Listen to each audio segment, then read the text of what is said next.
નમસ્કાર મિત્રો છેલ્લા ઘણા સમયથી ગુમ દેશ છોડીને જતો રહ્યો છે, જેના આગળ ભાગેડું લાગવા લાગ્યું હતું. લોકો કહેવા લાગ્યા હતા કે હવે ન પકડાય.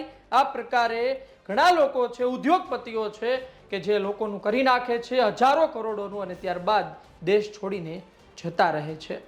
તેમાંનો ગુજરાતનો એક ભૂપેન્દ્રસિંહ ઝાલા પકડાઈ ચૂક્યો છે, ધરપકડ થઈ ચૂકી છે. મહેસાણાથી તેની ધરપકડ કરવામાં આવી છે. આ ભૂપેન્દ્રસિંહ ઝાલા એ 6000 કરોડનું કરી નાખ્યું હતું. લોકોને મસ્ત મોટું વ્યાજ મળશે અને આ આશા સાથે પૈસા લોકોએ લગાવ્યા, લોકો પાસેથી પૈસા લેવામાં આવ્યા અને ત્યારબાદ મળ્યું શું? કશું નહીં. પોતે ભાગી ગયો અને લોકોના હજારો કરોડ ડૂબી ગયા હતા. આમાં ક્રિકેટરોના પૈસા હોય, આમાં નેતાઓના પૈસા હોય, એ બધી વસ્તુ છે, પણ વાત એ છે કે અત્યારે આ ભૂપેન્દ્રસિંહ ઝાલા પકડાઈ ચૂક્યો છે. ભૂપેન્દ્રસિંહ ઝાલાના ભાઈને પકડવામાં આવ્યો હતો. આ ભૂપેન્દ્રસિંહ ઝાલા નેપાળ છે, અહીં છે, ફલાણું ઢીકણું ઘણું આવ્યું, પરંતુ હવે તે મહેસાણાથી પકડાઈ ચૂક્યો છે.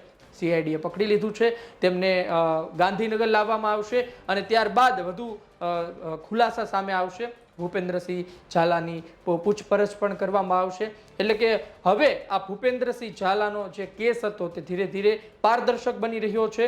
ગુજરાત સરકાર પર જે મહેણા લાગી રહ્યા હતા, ગુજરાત સરકાર પર જે સવાલ થઈ રહ્યા હતા, તેને લઈને હવે ભૂપેન્દ્રસિંહ ઝાલા પકડાતા તેને પણ રાહત મળશે. પરંતુ વાત એ છે કે આ ભૂપેન્દ્રસિંહ ઝાલા કોના નામ ખોલશે, ભૂપેન્દ્રસિંહ ઝાલા સાથે કોણ કોણ જોડાયેલું હતું, તેમાં કોના પૈસા રોકાયેલા હતા, મોટા વ્યક્તિઓ કોણ જોડાયેલા હતા, આ નામ બહાર આવશે કે નહીં એ પણ એક મોટી વાત છે. પૂછપરછમાં ખુલશે કે નહીં. હાલ તો હજારો કરોડનું કૌભાંડ કરેલો ભૂપેન્દ્રસિંહ ઝાલા પકડાઈ ચૂક્યો છે.